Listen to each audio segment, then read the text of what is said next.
राधा वल्लभ श्री हरिवंश। राधे राधे। श्री राधा चरितमृतम भाग 7। श्री राधा रानी का प्राकट्य। जय हो, प्रेम की जय हो, इस अनिर्वचनीय प्रेम की जय हो। आहा, जिसे पाकर सचमुच कुछ और पाने की इच्छा ही नहीं रह जाती। जिस प्रेम से सदा के लिए कामनाएं नष्ट हो जाती हैं, उस प्रेम की जय हो, जय हो। जिस प्रेम से ये जगत पवन पावन हो जाता है, ये पृथ्वी धन्य हो जाती है, उस प्रेम का वर्णन कौन कर सकता है। ईश्वर है प्रेम। नहीं, ये कहना भी पूर्ण सत्य नहीं है। प्रेम ईश्वर का भी ईश्वर है। जय हो उस प्रेम की। जिसकी दृष्टि में प्रेम उतर आता है, उसे चारों ओर प्रेम की सृष्टि ही तो दिखाई देती है। राग, द्वेष, अहंकार, इन सबको मिटाने में योगी एवं ज्ञानियों को कितने परिश्रम करने पड़ते हैं। बार बार उस बदमाश मन को ही साधने का असफल प्रयास ही करता रहता है साधक, पर कुछ नहीं हो पाता।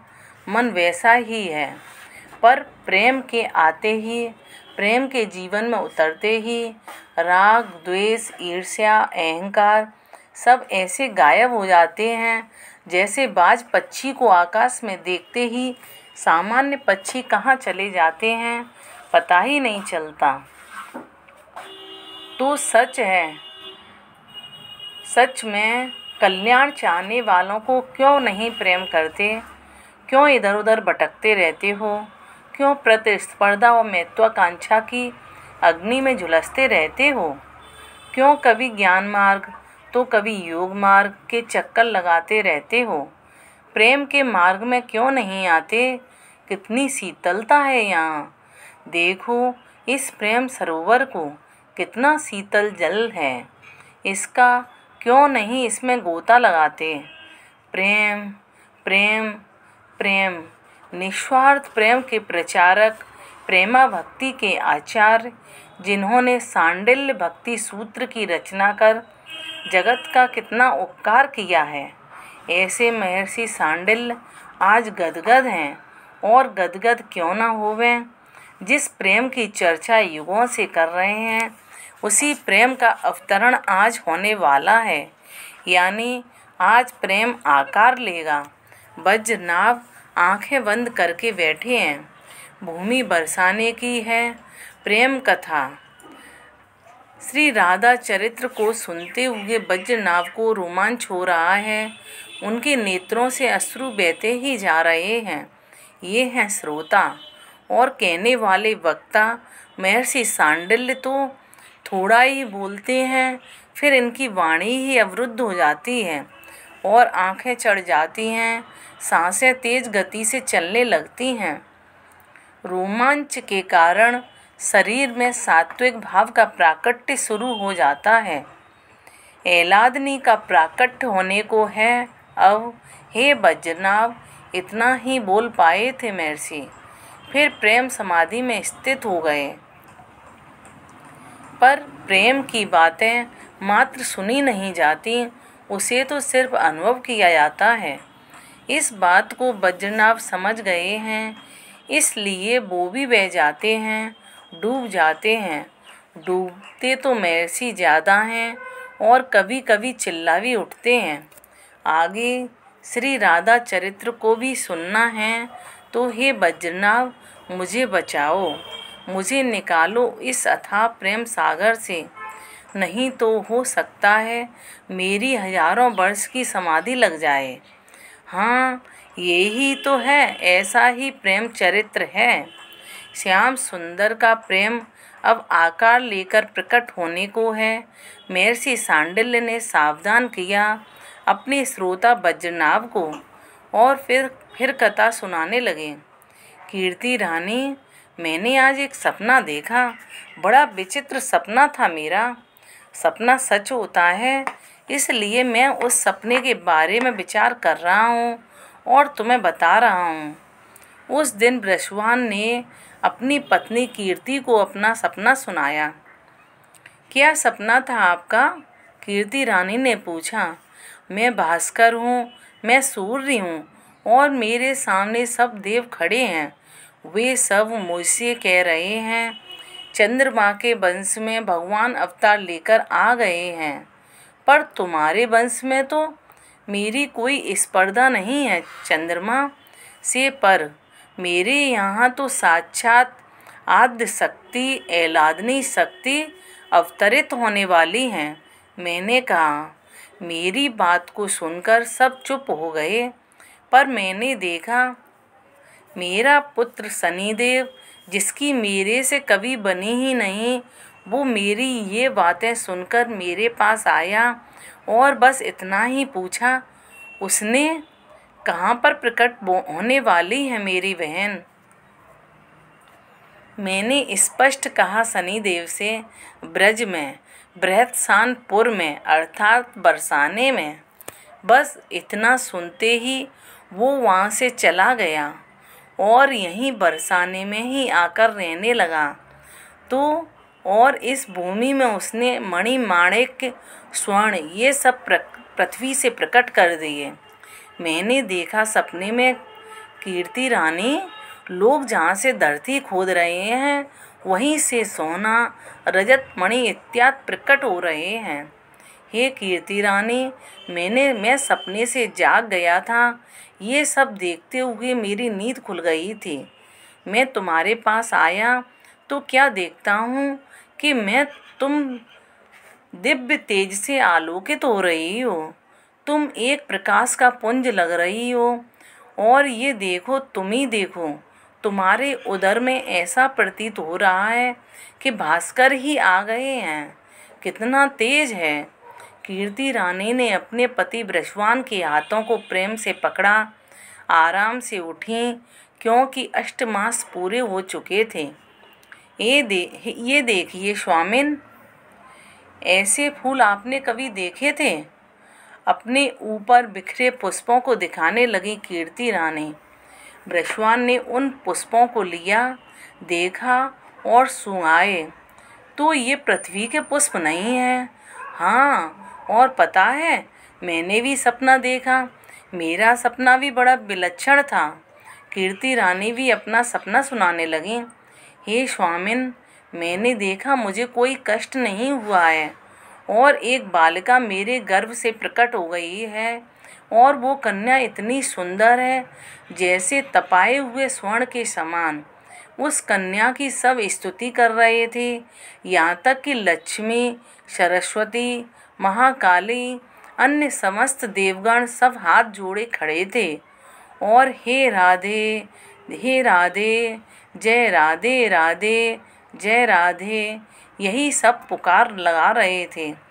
पर वो कन्या मुझे ही देखे जा रही थी।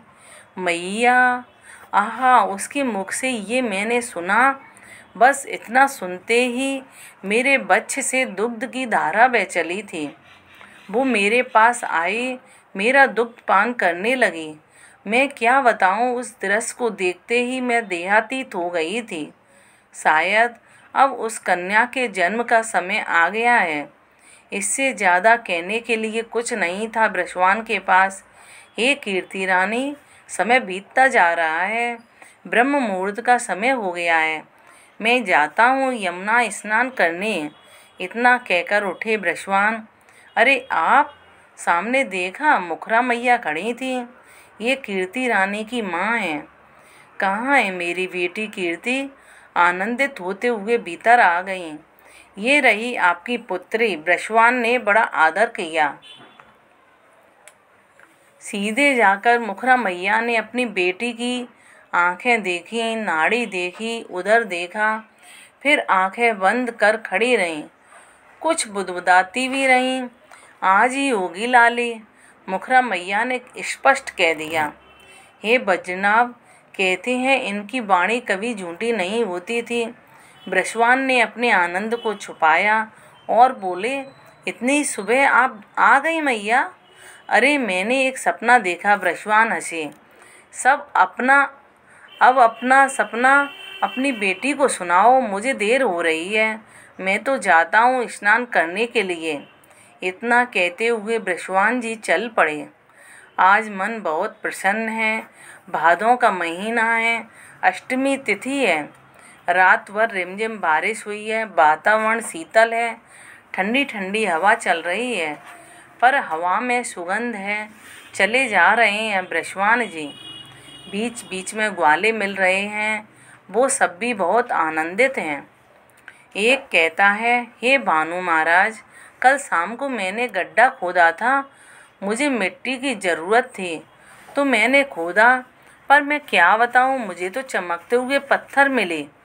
मेरी पत्नी कह रही थी, ये हीरे हैं, ये मणि हैं।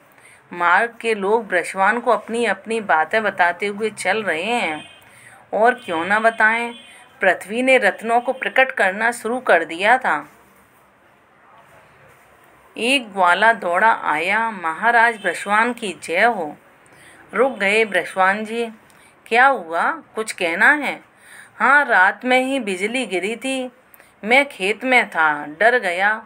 जहाँ बिजली गिरी वहाँ जब मैं गया तो मेरे आश्चर्य का ठिकाना नहीं। क्यों, क्या था वहाँ? बृषवान ने पूछा। एक काली मूर्ति गिरी है, पता नहीं क्या है। उस मूर्ति में से दिव्य तेज निकल रहा है। ग्वाला बोलता गया। कहाँ है, मुझे दिखाओ। बृषवान उस ग्वाले के साथ गए। उन्हें जो लग रहा था वही था।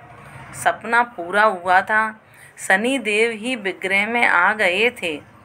ये तो हंसे बृषवान, पर किसी को कुछ बताया नहीं। और ये मणि माणिक सब यहीं प्रकट कर रहे थे बरसाने में। कोकिलावन जो बरसाने के पास है, वहाँ विश्व प्रसिद्ध शनि देव का मंदिर भी है।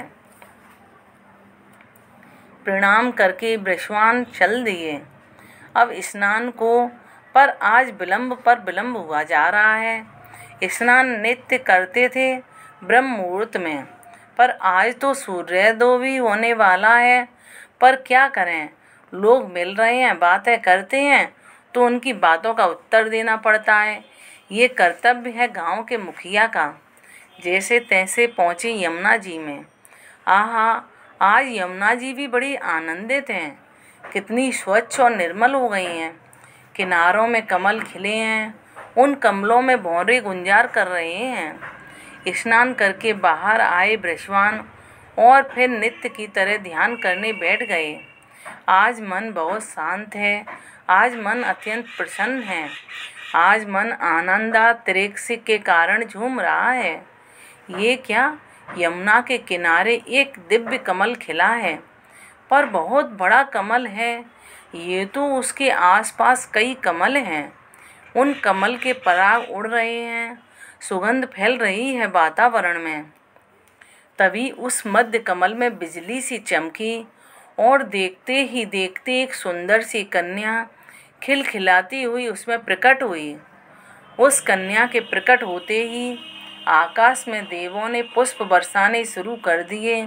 सब देवियों ने एक स्वर में गाना शुरू कर दिया। अरे महाराज, उठिए उठिए, पता है मध्याह्न का समय हो गया है। आप अभी तक बैठे हैं, ध्यान में बैठे हैं। एक ग्वाले ने आकर बड़े संकोच पूर्वक उठा दिया बृषवान को। उस आनंद से बाहर आना पड़ा बृषवान को। उठे, चौंके, सूर्य नारायण को देखकर सच में मध्याह्न का समय हो गया था। इधर उधर देखा, उस कमल को खोजा, पर ध्यान में ये सब घटा था। धीरे धीरे उसी आनंद की खुमारी में बढ़ते जा रहे थे अपने महल की ओर बृषवान जी। महाराज महाराज, एक दासी दौड़ी। बाबा बाबा, एक महल का सेवक दौड़ा। श्री दामा दौड़े, ये 2 वर्ष के हो गए हैं। बाबा बाबा कहते हुए ये दौड़े। बृषवान समझ नहीं पा रहे हैं कि महल में ऐसा क्या हुआ। दौड़े वो भी महल की ओर, और जैसे ही कीर्ति रानी के महल में गए, कीर्ति रानी लेटी हुई हैं। उनके बगल में एक सुंदर, अति सुंदर कन्या खेल रही है। गौर वर्णी कमल की सुगंध उस कन्या के देह से निकल रही थी। नेत्रों से अश्रु बह चले बृषवान के आनंदाश्रु। बाहर आए भीड़ लग चुकी है। लोगों की समझ में नहीं आ रहा कि क्या करूं। मुखरा मैया दीपों की कई थाल अपने सिर में सजाकर लाई, आज नाच रही हैं।